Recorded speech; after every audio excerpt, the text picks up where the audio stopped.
ಒಂದು ಚಿಕ್ಕ ಹಳ್ಳಿಯಲ್ಲಿ ಅರ್ಜುನ್ ಎಂಬ ಹುಡುಗ ವಾಸಿಸುತ್ತಿದ್ದನು. ಅವನು ಪ್ರತಿದಿನ ಬೆಳಗ್ಗೆ ತನ್ನ ಅಮ್ಮಗೆ ಸಹಾಯ ಮಾಡಲು ಮಾರುಕಟ್ಟೆಯಲ್ಲಿ ಸಿಹಿ ಮಾವಿನ ಹಣ್ಣುಗಳನ್ನು ಮಾರುತ್ತಿದ್ದನು. ಅರ್ಜುನ್ ತುಂಬಾ ಪ್ರಾಮಾಣಿಕ ಮತ್ತು ಶ್ರಮಶೀಲ ಹುಡುಗ. ಅವನು ಯಾವಾಗಲೂ ಗ್ರಾಹಕರ ಜೊತೆ ನಗುಮುಖದಿಂದ ಮಾತನಾಡುತ್ತಿದ್ದನು. ಒಂದು ದಿನ ಲಕ್ಷ್ಮಿಯಜ್ಜಿ ಮಾವಿನ ಹಣ್ಣು ಖರೀದಿಸಲು ಬಂದರು. ಅವರು 500 ರೂಪಾಯಿ ಕೊಟ್ಟು 200 ರೂಪಾಯಿ ಮೌಲ್ಯದ ಮಾವಿನ ಹಣ್ಣು ತೆಗೆದುಕೊಂಡರು.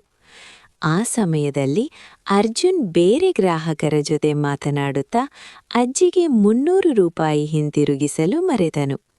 ಸ್ವಲ್ಪ ಸಮಯದ ನಂತರ ಅವನು ಹಣವನ್ನು ಎಣಿಸಿದಾಗ ಹೆಚ್ಚುವರಿ ಹಣ ಇದೆ ಎಂದು ತಿಳಿದು ಬಂದಿತು. ಅಯ್ಯೋ, ನಾನು ಅಜ್ಜಿಗೆ ಬಾಕಿ ಹಣ ಕೊಡ್ಲೇ ಇಲ್ಲ ಎಂದು ಆತ ಚಿಂತಿಸಿದನು. ಬಿಸಿ ಬಿಸಿಯಾದ ಮಾರುಕಟ್ಟೆಯಲ್ಲೂ ಅವನು ಅಜ್ಜಿಯನ್ನು ಹುಡುಕಲು ಓಡಿದನು. ಕೊನೆಗೆ ಒಂದು ಮರದ ನೆರಳಿನಲ್ಲಿ ಕುಳಿತಿದ್ದ ಲಕ್ಷ್ಮಿಯಜ್ಜಿಯನ್ನು ಕಂಡುಹಿಡಿದನು. ಅಜ್ಜಿ, ನಿಮ್ಮ ಬಾಕಿ ಹಣ ಎಂದು 300 ರೂಪಾಯಿ ನೀಡಿ ಹೇಳಿದನು. ಲಕ್ಷ್ಮಿಯಜ್ಜಿ ಸಂತೋಷದಿಂದ ನಗಿದರು.